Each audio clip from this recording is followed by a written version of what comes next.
Welcome back. Today, we are opening up a topic that I think every single one of us has wrestled with, Oh, for sure. especially, in the last few years. Mm, We're talking about health. right. But probably not in the way most people are used to hearing about it. Exactly. We're not going to be talking about the latest superfood or some, high-intensity workout protocol. Or tracking your macros down to the gram. No, Yeah. because, let's be honest, the modern pursuit of health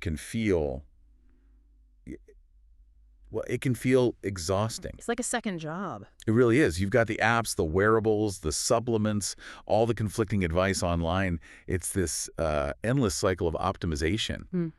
And yet, so many of us still feel tired, Drained. totally drained. It's the paradox of our time, isn't it? Mm. We have more tools for health than ever before in history, yet we often lack true vigor. Vigor. That's a great word for it. You can be well on paper, but you don't have that vital energy that makes life feel, effortless. And that is exactly where we're going today. We are taking a big step back from all that noise and looking at a pretty radical idea from the 19th century. We're returning to our series on Ralph Waldo Trine's book, In Tune with the Infinite. And today we're focusing on the chapter called Fullness of Life, Bodily Health and Vigor. Trine puts forward an idea here that is, it's so refreshing, but it's also really challenging to our modern way of thinking. How so? He basically suggests that true physical vigor isn't a battle. It's not something you force your body into. So it's not about willpower. Not primarily, no. He sees it as a byproduct. It's what happens naturally when the mind is at rest, when your inner life is aligned. I love that concept, I really do. But I have to admit, my skeptical brain kicks in a little. Sure. It sounds a little too simple, Like we can just think our way to being fit. But before we get into the nuts and bolts of it, I just want to share a quick message. If this episode helps you, please hit like and subscribe for the next one. It really does help get these ideas out there. It does. Yeah. So let's set the stage. We're obviously looking at Trine's work, but we're also going to be weaving in some really interesting connections to modern science. Right. Things like the HPA axis, cortisol research, the psychology of habits, and even some ancient wisdom from Aristotle and the Stoics. We're kind of building a bridge between the mystical and the medical. Yeah. But speaking of medical, we need to be crystal clear about something right up front. Absolutely. We are educators, we're not doctors. Yes. The content we're talking about today is for informational purposes. It's about energy, attention, stress, daily routines. It is not medical advice. Not at all. If you have a medical concern, a symptom, anything like that, you have to consult a professional healthcare provider. Please do not disregard professional advice because of something you hear in a discussion like this. The vital distinction. Okay, so we're talking about the architecture of your energy, not a prescription. Let's jump into the core of Trine's idea. Yeah. He starts with this concept of the inner and outer kingdom. Yes. Can you break that down for us? Sure. Trine's view is that the body is the outer kingdom. It's the physical part, the visible structure. Okay. But he argues that this outer kingdom is constantly being shaped by the inner kingdom. Which is the mind. The mind and the spirit, yeah. So the body is the house, but the mind is the architect. Precisely. And the architect is always renovating. Trine's point is that the body isn't some static thing. It's a fluid process. Fundamentally changing. Every cell is being replaced over time.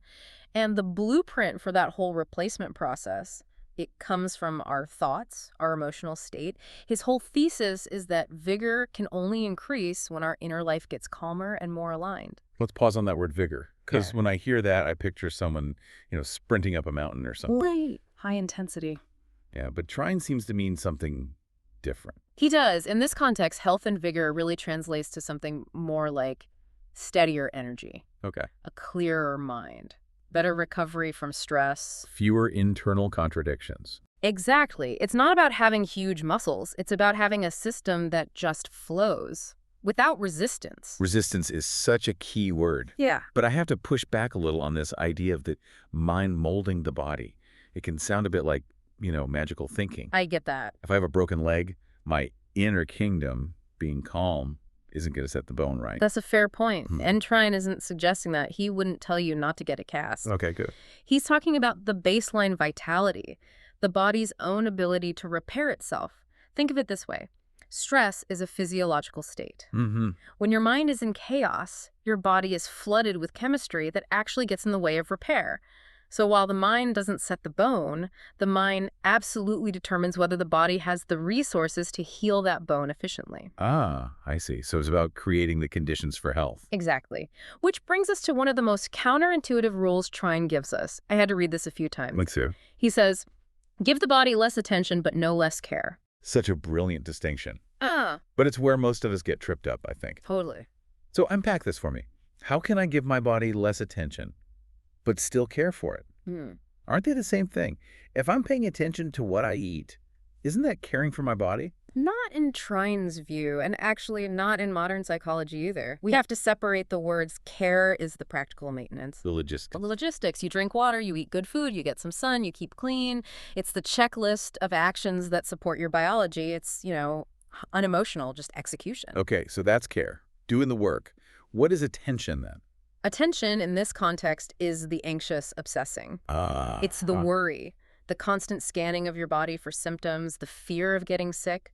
Trine argues that when we fixate our attention on the body with fear, we're actually directing a negative force toward it. It's like when you get a weird little pain in your knee, and you start poking it and testing it every few minutes and Googling causes of knee pain. And by the end of the day, you're convinced you need surgery. And the knee hurts twice as much. Exactly. Trine would say you've just poured a heavy, care-laden current of thought right into that spot. And science actually backs this up, right? This is about the nervous system. 100%. This kind of hypervigilance, constantly scanning for threats inside your own body, it keeps your nervous system in a sympathetic state. Which is fight or flight. Right. And we all know that's bad long term, but the mechanism is key. When you're in that state, your body prioritizes immediate survival. Over long-term repair. Exactly. It shuts down proper digestion, it downregulates your immune system, it stops building muscle. So by worrying about your health, you are physically flipping the switch that turns off your body's healing mechanisms. That is the paradox. Yeah. Thoughts are forces. So if your thought is, I'm fragile, I'm sick, you're sending a signal to your body that matches that belief. Trine calls it crystallizing the thought into the flesh. Powerful image. So the goal is to do the care, eat the salad, take the walk. But remove the attention, the worry, the identity of being a sick person. It's about detachment. You do the action, and then you turn your mind to other things, to your work, your purpose, whatever. You let the body do its job without your anxiety micromanaging it. This feels like it leads directly into what we're calling the force trap. Yeah. Because if we're not supposed to obsess, why does it feel like the whole health industry is built on obsession? Try harder, push further. No pain, no gain. Right. That is the force trap. Trine describes it as battling against the current. It's the belief that if you just apply enough willpower, you can force your body to submit. And we see it all the time, that new year, new me energy. Someone goes from 0 to 100 overnight. They decide they're going to become an elite athlete in like a week. And what happens? Burnout in 3 weeks, every single time. Let's break down the cycle of that trap. It usually starts with intensity. Yes, adopting some extreme regimen that completely ignores your actual capacity. Like deciding to run 10 miles a day when you haven't run 10 yards in a year. Right. And then comes the panic fixing. Explain that. Panic fixing is when you react to a symptom or a bad day with frantic action. You wake up feeling tired, so instead of resting, you chug 4 coffees and do a punishing workout to wake yourself up. Instead of listening to what the body actually needs. You're trying to fix a deficit with aggression, which of course leads to the guilt cycles. The crash. You can't sustain that intensity, so you fail. And then the self-judgment kicks in. I'm lazy, I'm weak, I have no discipline. And that self-judgment is just another heavy, discordant thought that drains you even more. Which brings us to the final stage, inconsistency. Because you're relying on willpower, which is a finite resource. Instead of alignment. Yeah. So you just oscillate between extreme effort and total collapse. You're never steady. This is ringing so true. And it's not just frustrating, there's a real biological cost to this, isn't there? A huge biological cost. When we're in this force trap, living with that inner conflict and guilt, we are chronically activating the HPA axis. The hypothalamus pituitary adrenal axis. The body's stress command center? Exactly. When your brain perceives a threat, and that threat can be a lion, or it can be your own self-critical thought. The brain doesn't know the difference. It doesn't. The hypothalamus signals the pituitary, which signals the adrenals to pump out cortisol. The stress hormone. Right. And in short bursts, it's a lifesaver. But chronic cortisol is catabolic. Meaning it breaks things down? It breaks things down, breaks down muscle tissue, it suppresses the immune system, it messes with your sleep. Trine didn't have the word cortisol, but he described the effect perfectly. He said that inner conflict is like a tax on the body's energy reserves. I don't want to pay that tax anymore. Me neither. So if the force trap is the wrong way, what's the alternative? Trine calls it the alignment method, or the divine sequence. Instead of battling the current, you go with it. Now, going with the current can sound a bit passive to some people. Does that just mean we sit on the couch and wait for health to find us? Not at all. It's active, but it's a different kind of action. It's about small, consistent supports. So not a massive, violent overhaul. No. It's about small actions that support an in-tune life. This reminds me of that Aristotelian concept we found in the notes, the golden mean. Yes, Aristotle is a perfect companion here. He argued that virtue, and by extension health, is found in the mean between two extremes. Between excess and deficiency. Exactly. Health is destroyed by too much food, but also by too little. Too much exercise, but also none at all. It's preserved by the middle way. So alignment is about finding that sustainable middle path, something you can do forever, not just for a month. Precisely. Right. And biologically, this lines up with something called the vagus nerve. Okay. We talked about fight or flight, but the vagus nerve controls the opposite. Right. Rest and digest. The brake pedal. It's the brake pedal for your stress response. Yeah. Now, Trine talks about spiritual secretions, which sounds a bit mystical. A little bit, yeah. But we can map this directly to modern neurochemistry. When your thoughts are calm, hopeful, positive, your brain releases things like dopamine, oxytocin, serotonin. So feel-good chemos. They act as a tonic. They improve what scientists call your vagal tone. High vagal tone means your body can relax quickly after stress. Right. And low vagal tone means you stay stressed out. Trine is arguing that your thoughts, your inner kingdom, are what presses that brake pedal. Okay, I want to make this really concrete. We've talked about the theory. How does this actually show up in real life?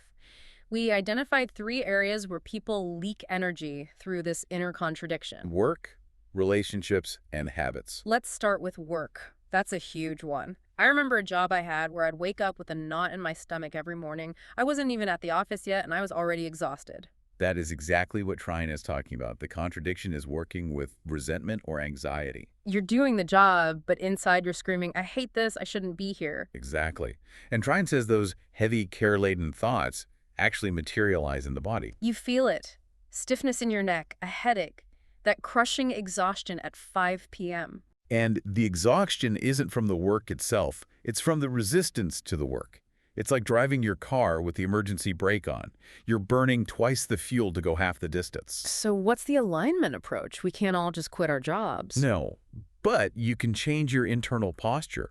It connects to the idea of flow. You try to find a sense of purpose or at least acceptance in the task. So you drop the internal protests. You drop the protest. You say, I am here now and I will do this task with focus. When you do that, the energy cost of the work plummets because you're no longer fighting yourself and the task at the same time. That makes a lot of sense. Okay, the second example, relationships. This one is tricky. Trine is very, very specific here. He warns against negative conversation, especially about sickness and trouble. He calls it a poison. He does. He says when we sit around and trade stories about our ailments or complain about how awful everything is, we are infecting ourselves and the listener with weakness. Some people call that an organ recital. That's a perfect name for it, just listing everything that hurts. And it becomes a weird competition of who's suffering more. It does, and there's a psychological term for this, co-rumination. Studies show it actually increases cortisol levels in both people. You are literally biologically stressing each other out. So what's the aligned approach? Do we just ignore our friends when they're having a hard time? No, but you practice the guarded tongue.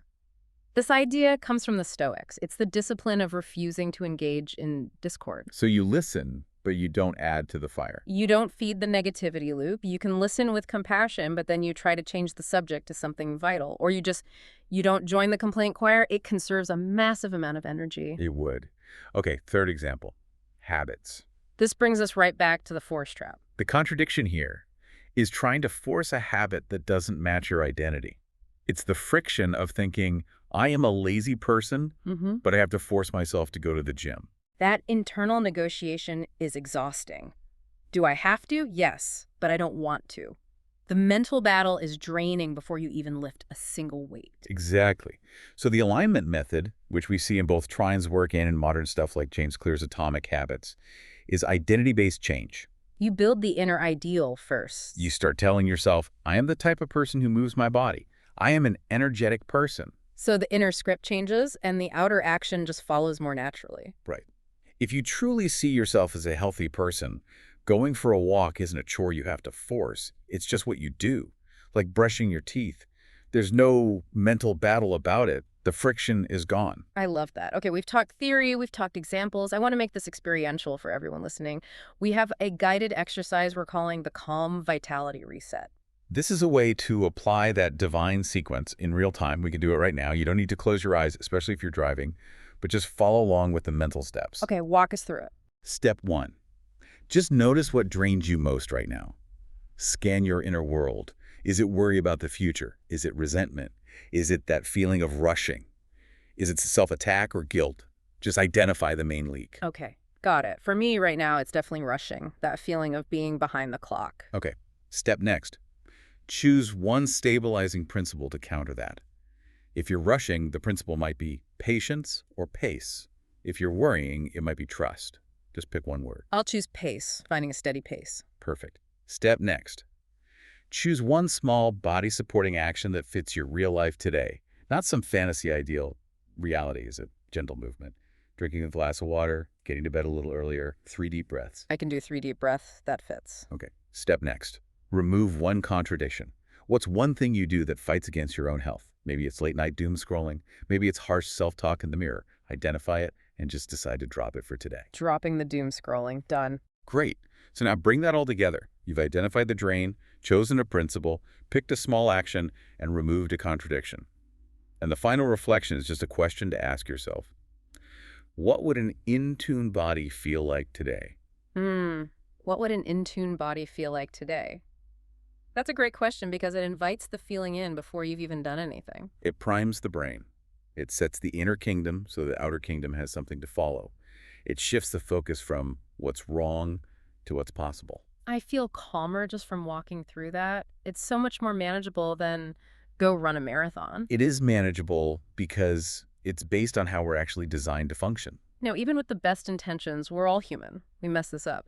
So let's run through some common mistakes and fixes so people can spot them when they happen. Good idea. The mistake first is obsessing over symptoms.